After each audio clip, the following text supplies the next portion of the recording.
Hello दोस्तों, I am Pankaj Kumar from Chaudharipur. आप देख रहे हैं केमिस्ट्री इज लाइव क्लासेस। दोस्तों, आज मैं जो आप लोगों के लिए लाया हूँ क्लास 10 के साइंस का केमिस्ट्री का फर्स्ट पार्ट, जिसका नाम है रासायनिक अभिक्रिया एवं रासायनिक समीकरण। ठीक है, ये क्लास 10 के बच्चों का फर्स्ट चैप्टर केमिस्ट्री में है। ठीक है, ध्यान दीजिए। चैप्टर का नाम है रासायनिक अभिक्रिया एवं रासायनिक समीकरण। ठीक है, तो ध्यान दीजिए। पहले हम ये समझते हैं कि रासायनिक अभिक्रिया क्या होती है और रासायनिक समीकरण क्या होता है। ठीक है, पहले जो चैप्टर का नाम है, पहले चैप्टर के बारे में हम समझ जाए, तब उसके बारे में हम आसानी से समझ जाएंगे। बात समझिएगा। ध्यान दीजिए, लिखा है पहला हेडिंग जो आपका है रासायनिक समीकरण। ठीक है, रासायनिक समीकरण होता क्या है? कह रहा है दो या दो से अधिक पदार्थ मिलकर, कह रहे हैं दो या दो से अधिक पदार्थ मिलकर, ठीक है, एक या एक से अधिक नए गुणधर्म वाले पदार्थ का निर्माण करते हैं। बात समझ। जैसे में ये आपका H2 है और ये आपका ऑक्सीजन है। कह रहा है कि ऑक्सीजन और हाइड्रोजन दोनों आपस में मिलकर एक नए गुणधर्म वाले पदार्थ का निर्माण करते हैं। ध्यान दीजिए, ये आपका हाइड्रोजन है और ये आपका ऑक्सीजन है। इन दोनों को एक साथ मिलाएंगे तो यहाँ पे आपका क्या बन जाएगा? वाटर बन जाएगा। ये एक प्रकार का नए गुणधर्म वाले। बात समझ में? ध्यान दीजिए। नोट कह रहा है कि किसी भी रासायनिक अभिक्रिया को भौतिक विधियों से उलट नहीं किया जा सकता है। बात समझ रहे? मतलब कह रहे कि अभी ये तो बन जाएगा, लेकिन इससे फिर हम ये बनाना कोशिश करते जल्दी बनेगा नहीं। बात समझ रहे? आइए आगे देखते हैं। कह रहे कि रासायनिक अभिक्रिया में शामिल, कह रहे कि हम रासायनिक अभिक्रिया में क्या क्या शामिल हो सकते हैं। बात समझिएगा। ध्यान दीजिए क्या है इसमें। कह रहा है अवस्था में परिवर्तन। बात समझ रहे? कह रहा है कि अवस्था 4 प्रकार के होते हैं: ठोस, लिक्विड, गैस और एक्वस। बात समझ रहे? ध्यान दीजिए। कह रहा है अवस्था में परिवर्तन। जैसे में ये जो आपका दिख रहा है, ये आपका गैस के रूप में है, ये भी आपका गैस के रूप में है, और यहाँ पे ये जो बन के आया है ये आपका लिक्विड के रूप में है। बात समझ? देखिए अवस्था में परिवर्तन हुआ कि नहीं है? ये बोल रहा है कि अवस्था में परिवर्तन। फिर बोल रहा है दूसरा रंग में परिवर्तन, रंग में भी परिवर्तन हो जाएगा। फिर तीसरा बोल रहा है ताप में परिवर्तन। बात समझ रहे? ये सब इस प्रकार से होते हैं। इतना नोट कर लिया गया, आपको समझा रहे हैं।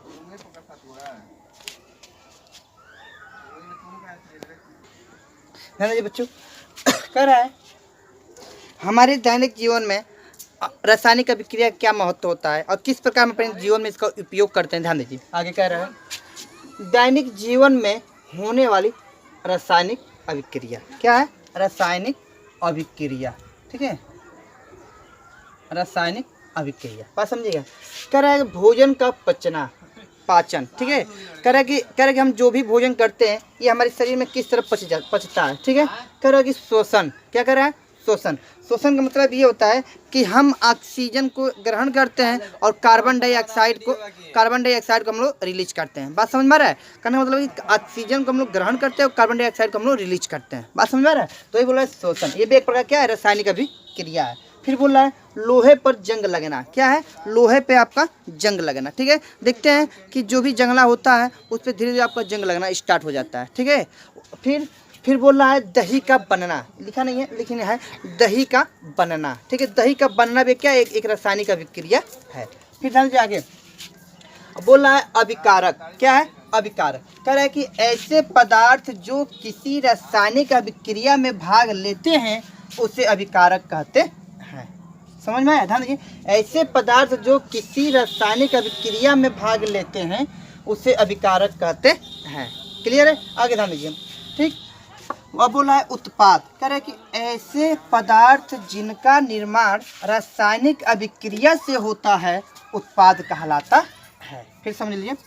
ऐसे पदार्थ जिनका निर्माण रासायनिक अभिक्रिया से होता है उत्पाद कहलाता है। क्या कहलाता है? उत्पाद कहलाता है। ठीक है, आगे ध्यान दीजिए। यहाँ पे लिखा है H2 और यहाँ पे लिखा है O2। ठीक है,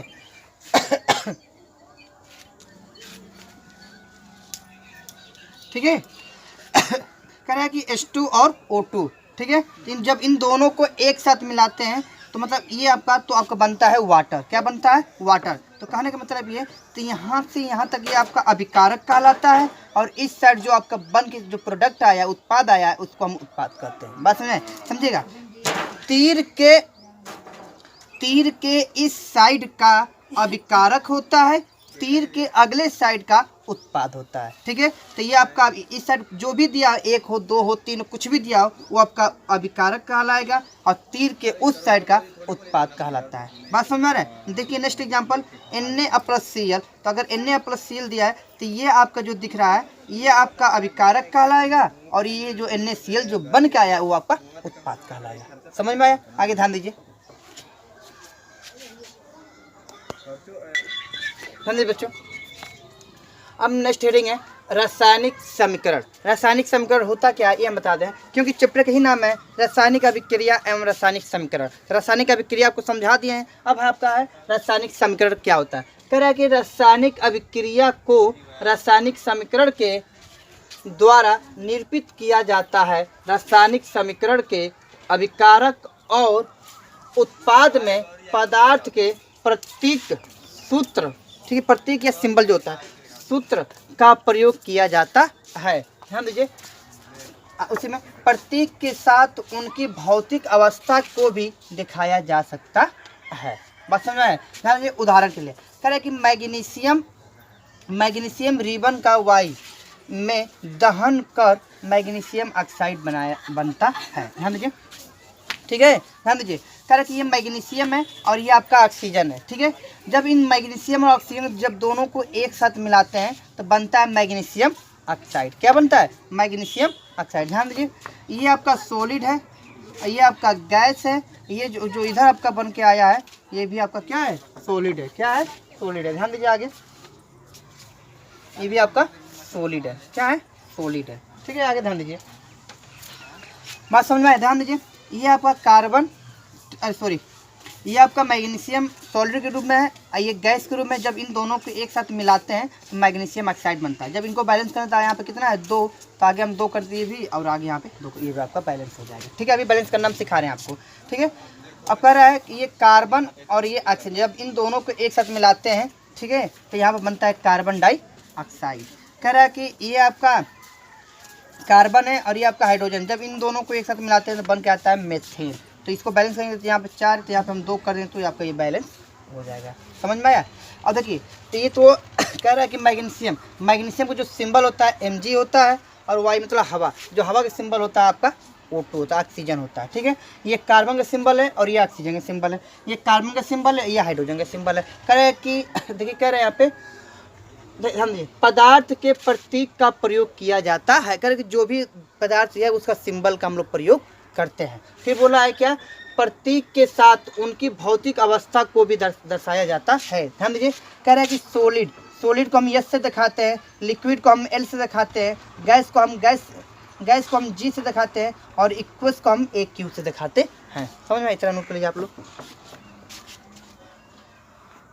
बच्चों, लिखा है रासायनिक समीकरण को संतुलित करना। कह रहे कि रासायनिक समीकरण को हम क्यों संतुलित करना? कह रहे हैं कि अभिकारक और उत्पाद दोनों जो प्रोडक्ट मिलते हैं हमारे, अभिकारक साइड और उत्पाद दोनों हमारा क्या इक्वल होना चाहिए। आगे ध्यान दीजिए, ठीक है बच्चों, ध्यान दीजिए, यहाँ पे लिखा है Fe+H2O। क्या लिखा है? Fe+H2O arrow. ठीक है, Fe3O4+H2। कह रहा है कि ये हमारा आपका इक्वल नहीं है, बैलेंस नहीं है। ठीक है, तो इसको हमको बैलेंस करना है। ध्यान दीजिए किस तरह बैलेंस करते हैं, बात समझिएगा। तो यहाँ पे जो Fe दिया है, ठीक है, देखिए यहाँ पे एक बॉक्स, ये आसान तरीका आपको बैलेंस करने का। यहाँ पे तत्व लिखा है, यहाँ पे अभिकारक लिखा है, यहाँ पे उत्पाद लिखा हुआ है। ठीक है, फिर हम देखते हैं कि इस साइड में तत्व कितना दिया है। अभी जो अभिकारक में है, अभिकारक साइड में तत्व कितना दिया है। यहाँ पे Fe दिया है, क्या दिया है? Fe। और यहाँ पे क्या दिया है? H दिया है, और यहाँ पे क्या दिया है? O दिया। मतलब 3 एलिमेंट इसमें प्रेजेंट है। ठीक है, अभिकारक साइड में कितना प्रेजेंट है? देखिए, अभिकारक साइड में 1 है, Fe कितना है? 1, तो यहाँ पे हम 1 लिख देंगे। बात समझ में आया? फिर यहाँ पे लिखा है हाइड्रोजन की संख्या कितनी है? 2 है, तो यहाँ पे हम 2 लिख देंगे। ठीक है, और ऑक्सीजन की संख्या इस साइड में 1 है, तो यहाँ पे ये हो गया। बात समझ में आ रहा है? अब आते हैं उत्पाद की तरफ। यहाँ पे उत्पाद की तरफ ध्यान दीजिए, Fe की संख्या कितनी है? 3, तो यहाँ पे हम 3 लिख देंगे। और ऑक्सीजन की संख्या 4 है, और हाइड्रोजन की संख्या 2 है, तो यहाँ पे हम 2 लिख देंगे। और ऑक्सीजन की संख्या 4 है, यहाँ पे हम 4 लिखेंगे। इतनी बात समझ। देखिए अब दोनों बराबर दिख रहा है? नहीं, बराबर नहीं है, ठीक है। तो इसके लिए हम क्या करेंगे, देखिए एफी को, एफी जो उत्पाद में एफी, इसको देख कर नहीं सकते क्योंकि आपका ये पूरा फिक्स दिया हुआ है। क्या किया, ये फिक्स आपका दिया हुआ है, तो इसको हम कर नहीं सकते हैं। तब इसको हम क्या करेंगे कि इसमें हम 3 से मल्टीप्लाई कर देंगे, ठीक है। तो ये 3 हो जाएगा। तो जब ये 3 हो जाएगा, ताकि इसको हम बाद में फिर लिख देंगे, ध्यान दीजिए आगे, ठीक है। तो अब ध्यान दीजिए, इसको हम क्या करेंगे, इसको हम बॉक्स में कर देंगे पूरे को, ठीक है। पूरे को हम क्या करेंगे, बॉक्स में कर देंगे। तो अब यहाँ पे हम लिख देंगे 3, क्या लिखेंगे, तो ये आपका बन जाएगा F3 प्लस, बात समझ आ रहा है। तो जब ये आपका 3 हो गया, तब ध्यान दीजिए यहाँ पे तो कुछ नहीं होगा, ठीक है। अब ध्यान दीजिए आगे, इतना आपको क्लियर हो गया यहाँ पे। अब दूसरा आपका दिया है क्या, हाइड्रोजन। तो हाइड्रोजन तो आपका दोनों इक्वल है, लेकिन ऑक्सीजन की संख्या कितनी है, यहाँ पे 4 है और यहाँ पे 1 है। तो इसमें भी हम 4 से मल्टीप्लाई कर दें, ये आपका हो जाएगा, ठीक है। तो यहाँ पे जो ऑक्सीजन दिया है, तो हम क्या करें, यहाँ पे हम 4 लिख दें, क्या करें, यहाँ पे हम 4 लिख दें। तो ये आपका बन जाएगा क्या, 4H2O, बात समझा रहा है। अब उसके बाद सिंबल, तब देखिए अब हाइड्रोजन की संख्या कितनी हो जाएगी, 4 गुना के 8। तब देखिए, तो यहाँ पे हम क्या करें, 4 से गुणा कर देंगे, 4 से, तो 4 गुना के 8, अधिकार से सॉरी। तो अब देखिए यहाँ पे तो 4 है, तो ये 4 गुणे 8, तो यहाँ पे भी 4 गुणे 8 यहाँ पे कर दें। तो अब जो, तो यहाँ पे तो FeO3 4 और प्लस 4H2, ठीक है, ये आपका हो जाएगा। बात समझ में आया, इतना आपका ये क्लियर हो जाएगा। ध्यान दीजिए, Fe3Fe प्लस ये आपका पूरा टोटल क्या हो जाएगा, इक्वल। यहाँ इसमें भी आपका ये सेम ही जाएगा, उत्पाद में कोई दिक्कत नहीं, उत्पाद क्योंकि ऑक्सीजन की संख्या 4 है तो वहाँ पे 4 ही जाएगा, ठीक है। इतना आपको ये समझ में आया। ध्यान दीजिए, अब यहाँ पे दिया है जो मैग्नीशियम का, ठीक है। मैग्नीशियम इधर कितना है, 1 है, इधर कितना ऑक्सीजन कितना है, 2 है। तब इसी को हमको डायरेक्ट अब देखिए, अब हम डायरेक्ट सिखा रहे हैं, ठीक है, इसमें कोई दिक्कत नहीं होगा। तो Mg कितना इधर 1, यहाँ पे ऑक्सीजन कितना है 2, यहाँ पे Mg कितना है, ये तो 1 है, लेकिन ये यहाँ पे तो बराबर है, लेकिन ऑक्सीजन की संख्या कितनी है यहाँ पे 2 और यहाँ पे कितना है 2, 1 है। तो आगे हम 2 कर दें तो बैलेंस।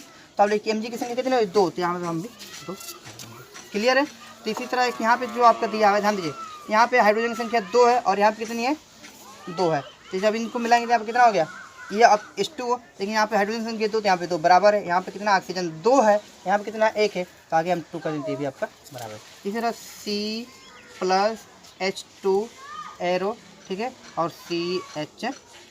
अब आप समझिए, कार्बन 1 है, कार्बन 1 है, हाइड्रोजन संख्या 2 है और यहाँ पे कितना है 4, तो आगे हम 2 कर देंगे तो आपका आसानी से बैलेंस हो जाएगा। समझ में आया, ठीक है। चलो नोट करिए आगे। ध्यान दीजिए बच्चों, अगला है रासायनिक समीकरण को संतुलित करना क्यों आवश्यक है। कह रहा है कि जो अभिकारक और जो उत्पाद होते हैं उन दोनों को बैलेंस करना जरूरत हमें क्यों है, ठीक है, वो हम आपको समझा। ध्यान दीजिए यहाँ पे, इसमें पहले देंगे द्रव्यमान संरक्षण का नियम, ठीक है। ध्यान दीजिए, किसी भी रासायनिक अभिक्रिया में न तो द्रव्यमान का निर्माण होता है और न ही विनाश। बात समझ में आ रहा है। निष्कर्ष क्या है इसका, ध्यान, निष्कर्ष बात समझिएगा, ठीक है। कह रहा है रासायनिक अभिक्रिया के पहले, रासायनिक जो करे कि जो एरो है, एरो के पहले वाला, कह रहे कि रासायनिक अभिक्रिया के पहले अभिकारक एवं उसके बाद जो उत्पाद, जो तीर के आगे होता है उत्पाद, प्रत्येक द्रव्यमान के परमाणुओं संख्या के बराबर होनी, परमाणुओं के संख्या के बराबर होनी चाहिए। बात समझिएगा। कह रहा है कि रासायनिक अभिक्रिया के पहले अभिकारक है, ठीक है, एवं उसके बाद उत्पाद, प्रत्येक पदार्थ के परमाणुओं के संख्या के बराबर होनी चाहिए। बात समझ में आ रहा है। जितने आपको समझ में आएगा। ध्यान दीजिए, अगला जो हेडिंग है रासायनिक अभिक्रिया के प्रकार, तो कई प्रकार इसको डिवाइड किया गया। इसका नेक्स्ट वीडियो हम आप लोग आगे अपलोड कर दूंगा, ठीक है। इतना ध्यान दीजिए, इतना यहीं से हम आएंगे तो नेक्स्ट टाइम पे यहीं से शुरू करेंगे रासायनिक अभिक्रिया के प्रकार, ठीक है। आई होप कितना आपको समझ में आया, और समझ में आया तो लाइक और कमेंट जरूर करें, ठीक है। All the best.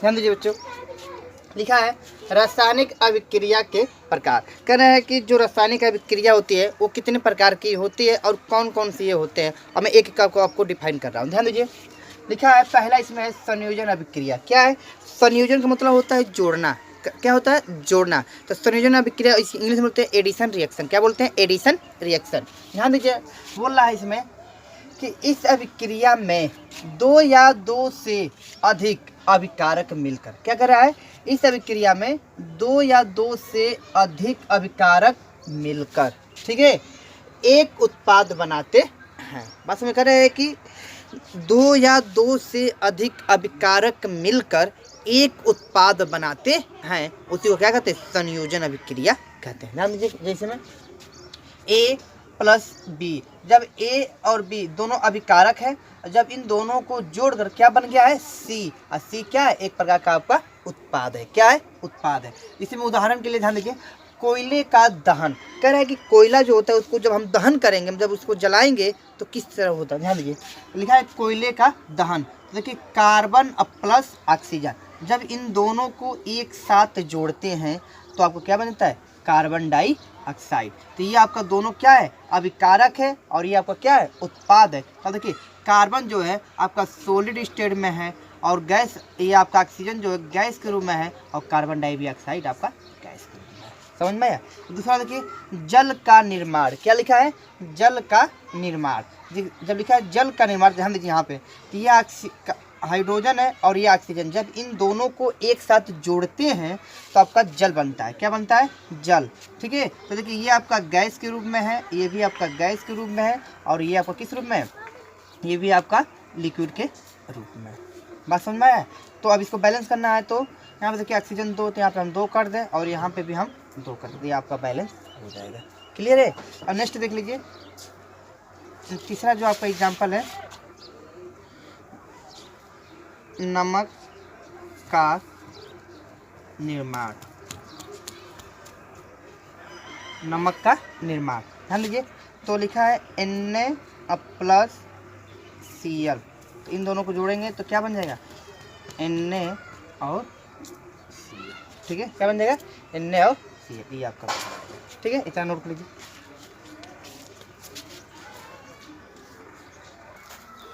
ध्यान दीजिए बच्चों, दूसरा आपका बोल रहा है, दूसरा, ठीक है, लिखा है पहला था आपका संयोजन अभिक्रिया, दूसरा है वियोजन अभिक्रिया। वियोजन का मतलब होता है टूटना। क्या होता है, टूटना। कह रहा है कि जो अभिकारक एक ही होगा, क्या होगा, अभिकारक एक ही होगा, लेकिन जो उत्पाद होता है वो 2 या 3 या 4 भाग में क्या करता है, वो टूट जाता है, उसी को हम क्या कहते हैं, वियोजन अभिक्रिया कहते हैं। ध्यान दीजिए, लिखा है एक अभिकारक टूटकर, ठीक है, ये आपका अभिकारक है, एक अभिकारक टूटकर 2 या 2 से अधिक उत्पाद में बदल जाए तो उसे वियोजन अभिक्रिया कहते या कहलाती है। ध्यान दीजिए, एक अभिकारक टूटकर 2 या 2 से अधिक उत्पाद में बदल जाए तो उसे वियोजन अभिक्रिया कहते हैं। जैसे में ए आपका क्या है, एक प्रकार क्या अभिकारक है, और ये क्या है, एक प्रकार का उत्पाद है। क्या है, उत्पाद। देखिए एक अभिकारक है और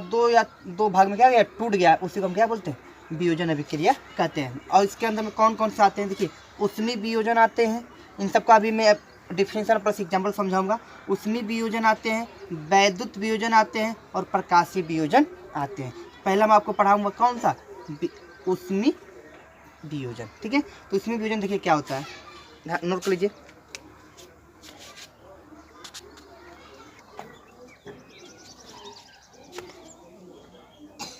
ध्यान दीजिए, लिखा है उष्मी वियोजन। क्या लिखा है, उष्मी वियोजन।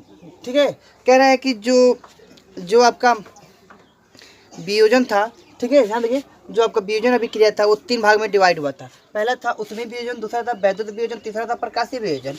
तो उसमें से पहला जो है उष्मी वियोजन में देखिए अभिकारक का उष्मा मतलब गर्मी, ठीक है, द्वारा किया गया, ठीक है, उष्मी वियोजन कहलाती है। बात समझिएगा। जिसमें ये आपका है कैल्शियम कार्बोनेट। क्या है, कैल्शियम कार्बो, उसको जैसे उष्मा दिया जाएगा तो ये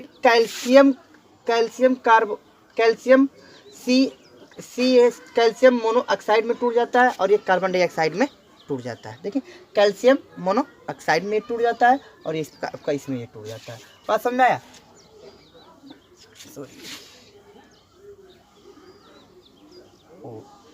ठीक है, इस रूप में ये टूट जाता है। आगे ध्यान दीजिए, वैद्युत वियोजन क्या है, ध्यान दीजिए पहले से। कैल्शियम कार्बोनेट उसमें देंगे तो कैल्शियम कार्बन,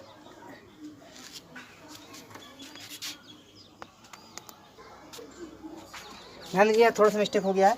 कैल्शियम कार्बोनेट और यहाँ से जैसे इसको हम हीट करेंगे तो ये आपका बदल जाएगा CaO, कैल्शियम ऑक्साइड में, और प्लस CO2 में ये टूट जाता है। बात समझ में आया? तो समझ लीजिए कैल्शियम ऑक्साइड, और जैसे इसको हम उष्मा देंगे, हीट करेंगे तो ये कैल्शियम ऑक्साइड में टूट जाता है और ये कैल्शियम कार्बन डाइऑक्साइड में टूट जाता है। ठीक है, अब आगे बढ़ेंगे। दूसरा जो आपका होता है वैद्युत वियोजन, क्या है वैद्युत वियोजन? देखिए इसमें कह रहा है कि विद्युत धारा के प्रवाहित होने के कारण होने वाले विद्युत वियोजन, ठीक है, कहलाते हैं। ध्यान दीजिए इसमें ये वाटर है, वाटर को हम क्या करें, विद्युत पे इसको हीट करेंगे तो आपका क्या करेगा, आपका ये हाइड्रोजन और ऑक्सीजन में आपका ये टूट जाता है। अब बात समझिए, इधर जो अभिकारक दिख रहा है एक ही है, लेकिन उत्पाद कितना हो गया, 2 हो गया। बात समझ में आया? अब देखिए तीसरा जो आपका होता है प्रकाशीय वियोजन। ठीक है, इसमें बोल रहा है सूर्य के प्रकाश की उपस्थिति में होने वाले प्रकाशीय वियोजन कहलाता है। इसमें सिल्वर क्लोराइड है। ठीक है, सिल्वर क्लोराइड को हम जैसे सूर्य के प्रकाश पर हीट करते हैं तो ये क्या करता है, सिल्वर में और क्लोरीन में आपका ये टूट जाता है। बात समझ में आया? क्या कहता है, क्लोरीन में आपका ये टूट जाती है, Cl2 होगा। बात समझ में आया? इतना आपका ये आपका है। ठीक है, आगे नोट कर लीजिए, इसको आगे हम समझा रहा हूँ।